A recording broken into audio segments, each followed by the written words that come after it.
ओम शांति। आज मुरली दर्शन में बाबा की वाणी के मुख्य पॉइंट सुनेंगे हम सभी। बाबा कहते हैं, मीठे बच्चे, अभी तक जो कुछ भी पढ़ा है उसे भूल एक बाप को याद करो। अब कई तरीके के मन बुद्धि में तर्क उठते हैं ब्राह्मणों के। बाबा का कहने का भावार्थ ये है कि वो चीजें जो अभी तक गतिविधियां क्या क्या उनमें बुद्धि उलझाने की बजाय आप बाबा को याद करो, आपका कल्याण हो जाएगा। हाँ, बाकी संसार को नॉलेज देने के वास्ते जो आपके अंदर पुरानी चीजें अच्छी हैं, वाकई में दुनिया की मिसाल देके आप दुनिया को समझा सकते हो, उसको याद करने की जरूरत नहीं पड़ती और ऑलरेडी वो तो पड़ा ही हुआ है।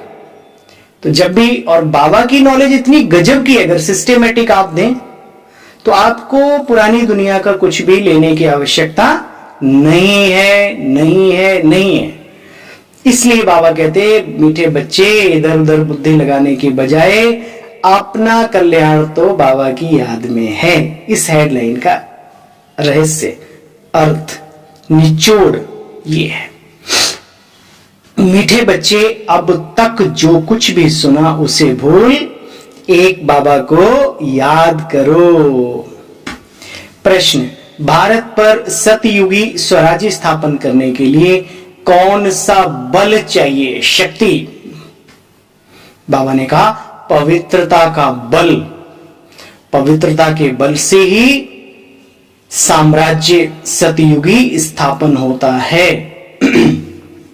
पवित्रता का बल। तुम सर्वशक्तिमान बाप से योग लगाकर बच्चे पवित्र बनते हो। यह पवित्रता का ही बल है जिससे सतयुगी साम्राज्य स्वराज्य की स्थापना होती है। इसमें लड़ाई आदि की बच्चे कोई दरकार नहीं। ज्ञान और योग बल से ही पावन दुनिया का मालिक बना जा सकता है। ज्ञान और योग का बल ही पावन दुनिया का मालिक बना देता है। इसी बल से एक मत की स्थापना हो जाती है। प्योरिटी बहुत बड़ी ताकत है।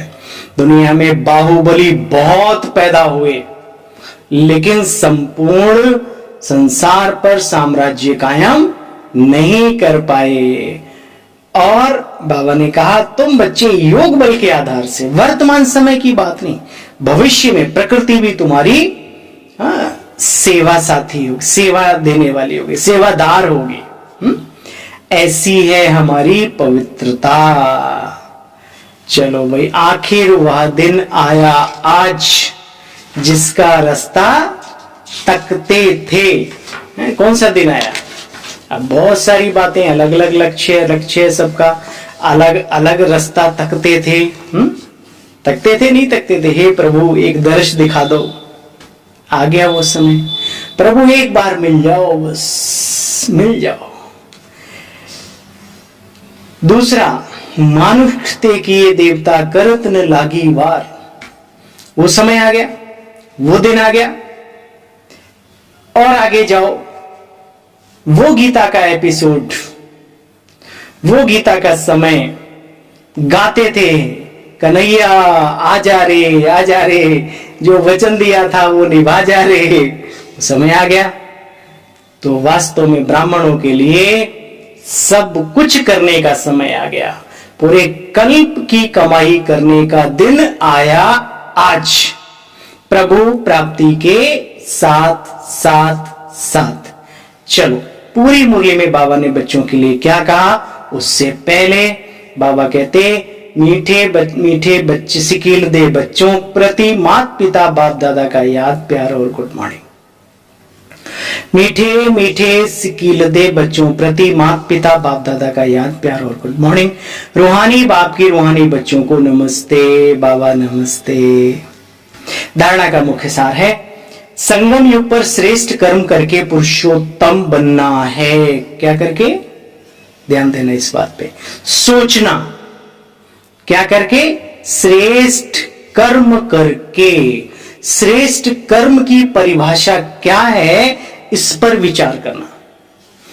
ऐसा कोई कर्म नहीं करना जो कनिष्ठ बन जाए भविष्य में।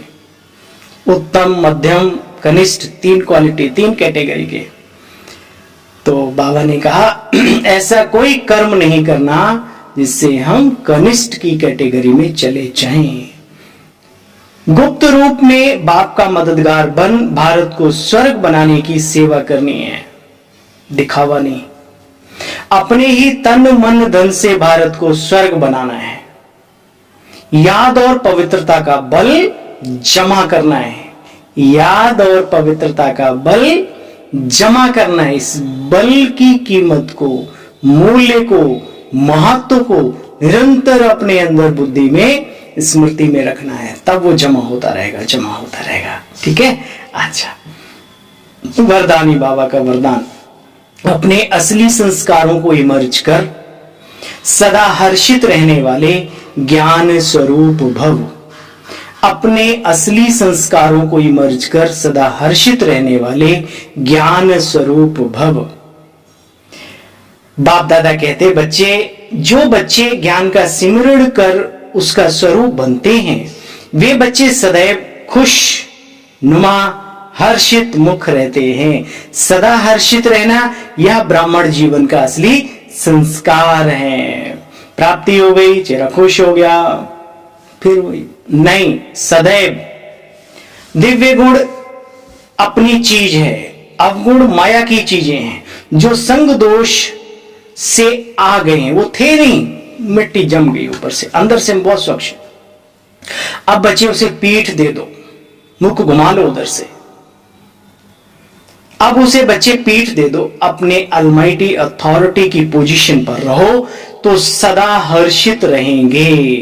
कोई भी आसुरी व व्यर्थ संस्कार सामने आने की हिम्मत नहीं करेगा। परेशान तो छोड़ो, सामने आने की हिम्मत नहीं करेगा। कोई भी आसुरी व व्यर्थ संस्कार सामने आने की हिम्मत नहीं रख सकेंगे। सुना? कब? जब अपने अंदर श्रेष्ठ पोजीशन कौन सी है? अलमाइटी अथॉरिटी की, उसमें जब हम स्थित रहेंगे तब। स्लोगन है आज का, संपूर्णता का लक्ष्य सामने रखो। संपूर्णता का लक्ष्य सामने रखो तो संकल्प में भी कोई आकर्षित नहीं कर सकता। ठीक है, कोई भी तरीके की आकर्षित नहीं कर सकती। ठीक है, कब? जब लक्ष्य हमारा संपूर्णता का बुद्धि में बैठा होता है। अच्छा भाई, ओम शांति, गुड मॉर्निंग सभी को।